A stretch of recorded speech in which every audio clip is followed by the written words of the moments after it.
Good morning friends, welcome to our YouTube channel. Friends, आज की video में मैं आपके साथ डिस्कस करने वाला हूं जीएसटी पोर्टल के अंदर जो एक रिलैक्सेशन दिया गया है आपको अगर आप अपनी जीएसटीआर 3B फाइल नहीं करते हैं उस केस में। चलिए वीडियो स्टार्ट करते हैं। जुड़े रहिएगा इस वीडियो के एंड तक ताकि आपको भी जीएसटी पोर्टल के अंदर जो ये रिलैक्सेशन मिली है उससे रिलेटेड सारी इंफॉर्मेशन अच्छी तरीके से समझ में आ सके। Let's start the video.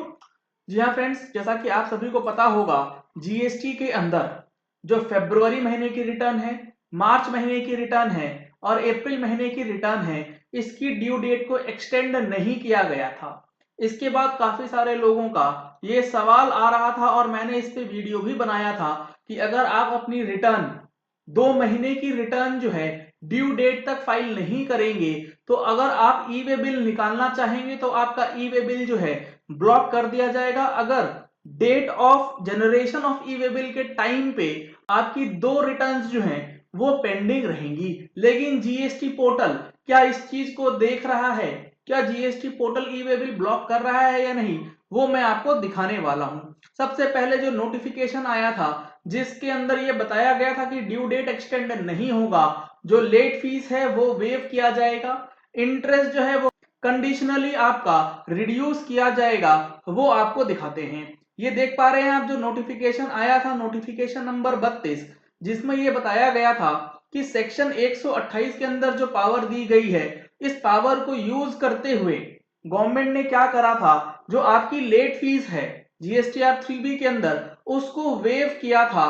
Condition ये डाला गया था कि फरवरी की रिटर्न, मार्च की रिटर्न अगर आप 24 जून 2020 से पहले फाइल कर देते हैं, लेकिन ड्यू डेट एक्सटेंड नहीं किया गया था, यह बिल्कुल इन्होंने क्लियर किया था सर्कुलर के साथ।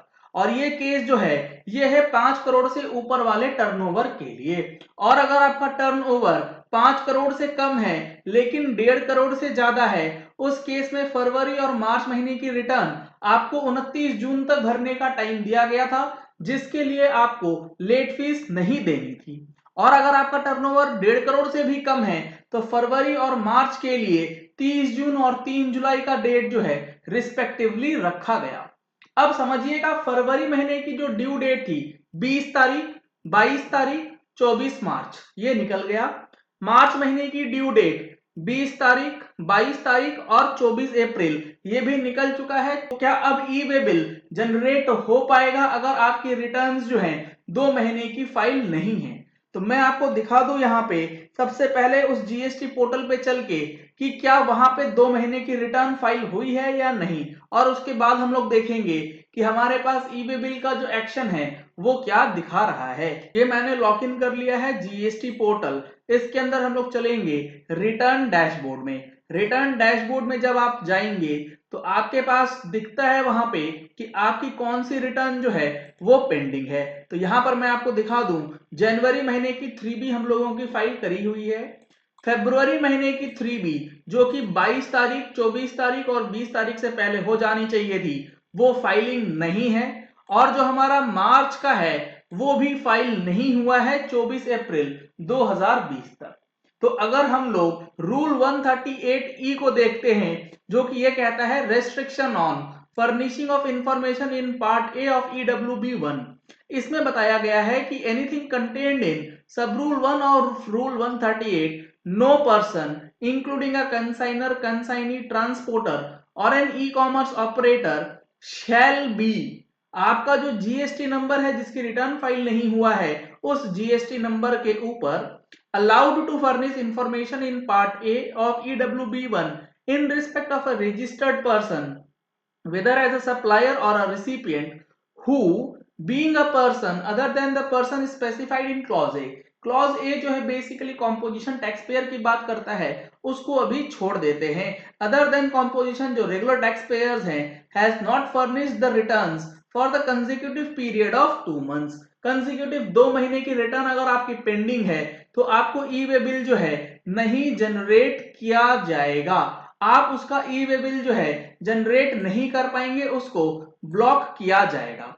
अब देखिए जीएसटी पोर्टल, मैं इसी पर्टिकुलर जीएसटी नंबर जिसका मैंने लॉगिन करा है, जिसका मैंने आपको डेटा दिखाया है कि रिटर्न जो है पिछले 2 महीने की फाइल नहीं की गई है, क्या इसका स्टेटस अपडेटेड है, ब्लॉक्ड है या अनब्लॉक्ड है, वो भी चेक करवा देता हूं।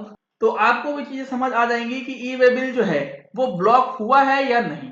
तो यहां पर आप देख पा रहे हैं जो ये पर्टिकुलर जीएसटी नंबर है, इसका ब्लॉक्ड स्टेटस जो है वो नॉट ब्लॉक्ड दिखा रहा है। यानी कि अगर आपने जीएसटी रिटर्न नहीं फाइल करा है तो आप फाइल कर सकते हैं जल्द से जल्द। जीएसटी पोर्टल इस चीज को अपडेट करे उससे पहले, ताकि आपका कोई नुकसान ना हो, क्योंकि लॉज नोटिफिकेशंस के हिसाब से एक्सटेंशन जो है रिटर्न की ड्यू डेट का नहीं बढ़ाया गया है। इसको अगर आप समझेंगे तो नोटिफिकेशन नंबर जो 35 आया था, जिसमें ये बात बिल्कुल क्लियर की गई थी कि आपकी रिटर्न की ड्यू डेट जो 39 के अंदर फॉल करती है उसको एक्सटेंड नहीं किया जाएगा। और एक्सटेंशन जो दिया गया था वो दिया गया था सिर्फ और सिर्फ 39 के कुछ सेक्शंस के लिए, जैसे कि जीएसटीआर 7 के लिए हो गया, जो आपकी आईएसडी की रिटर्न थी उनके लिए हो गया, और यहां पर जीएसटीआर 3B की रिटर्न जो कि सेक्शन 39 सब सेक्शन 1 के अंदर आती है, उसमें कोई भी एक्सटेंशन नहीं दिया गया था।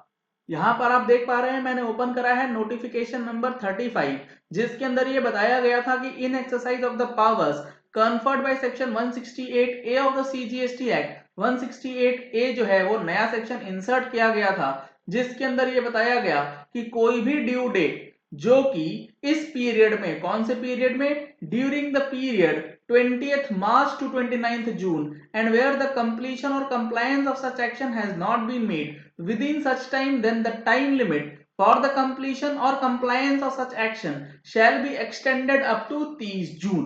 लेकिन यहां पर आप देखेंगे तो यहां पे कुछ एक्सेप्शंस भी दिए गए, but such extension of time shall not be applicable for the compliances of the provisions of the said act, and the said act are as follows: section 39 except subsection 3, 4 and 5। Section 39 के अंदर कोई extension नहीं है, 39(1) के अंदर regular returns जाती हैं, उस पे एक्सटेंशन नहीं दिया गया था। इस चीज को अब आप ध्यान रखिएगा और अपनी रिटर्न्स जो है जल्द से जल्द फाइल कर ले, इससे पहले कि आपका ई वे बिल जो है वो ब्लॉक कर दिया जाए जीएसटी पोर्टल की तरफ से।